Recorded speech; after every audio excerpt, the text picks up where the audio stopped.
News 24 घडामोडी, श्वास चालू घडामोडींचा। पावसाळा सुरू झाल्यानंतर सर्व पर्यटकांना आकर्षित करणारा ढोसेघर धबधबा आता पूर्ण क्षमतेने प्रवाहित झाला असून या धबधब्याचं नयनरम्य दृश्य पाहण्यासाठी पर्यटक मोठी गर्दी करताना दिसतात।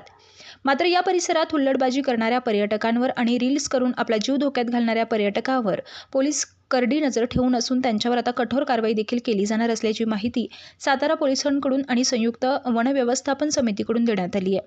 त्यामुळे पावसाळी पर्यटन करायला जात असलेल्या पर्यटकांनी शासनाच्या आणि पोलीस प्रशासनाच्या नियमांचं काटेकोरपणे पालन करावं, अन्यथा त्यांना कठोर कारवाईला सामोरं देखील जावं लागणार आहे।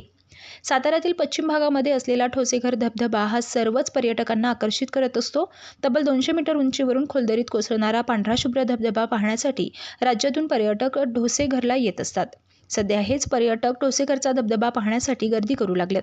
मात्र राज्यातील इतर धबधब्यांवर होत असलेल्या दुर्घटना पाहता सातारा पोलिसांनी ढोसेघर धबधब्याच्या परिसरात हुल्लडबाजी करणाऱ्या पर्यटकांवर आणि रील्सच्या माध्यमातून आपला जीव धोक्यात घालणाऱ्या पर्यटकांवर करडी नजर ठेवण्यास सुरुवात केली आहे। आपला जीव धोक्यात घालून हुल्लडबाजी करणाऱ्या पर्यटकांना चाप बसावा यासाठी सातारा पोलिसांनी देखील कठोर पावले उचलून या हुल्लडबाज पर्यटकांना कठोर शासन घडवण्याची भूमिका घेतली आहे। त्यासाठीच या परिसरात कठोर निर्बंध देखील लावण्यात आले आहेत। या निर्बंधाचे पालक पर्यटकांनी न केल्यास त्यांच्यावर कायदेशीर कारवाई देखील केली जाणार आहे। त्यामुळे ठोसेघर धबधबा पाहण्यासाठी येणाऱ्या पर्यटकांना आता या नियमांचं काटेकोरपणे पालन करावं लागणार आहे, अशी माहिती पोलीस प्रशासनाकडून देण्यात आली आहे।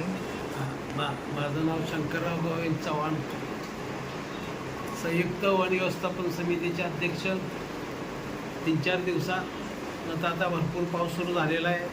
धबधबा पूर्ण ओसडून व्हायला लागलेला आहे आणि अनुचित प्रकार घडू नये म्हणून आम्ही सुद्धा फार दक्षता घेतलेली आहे। शासनाची सुद्धा आम्हाला मदत मिळत आहे।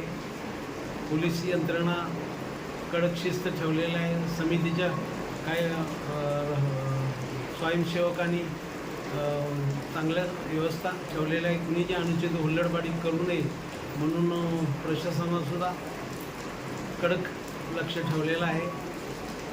असा अनुचित प्रकार घडू नये म्हणून दक्षता सर्वांनी काळजी घेऊन दक्षता घेतलेली आहे।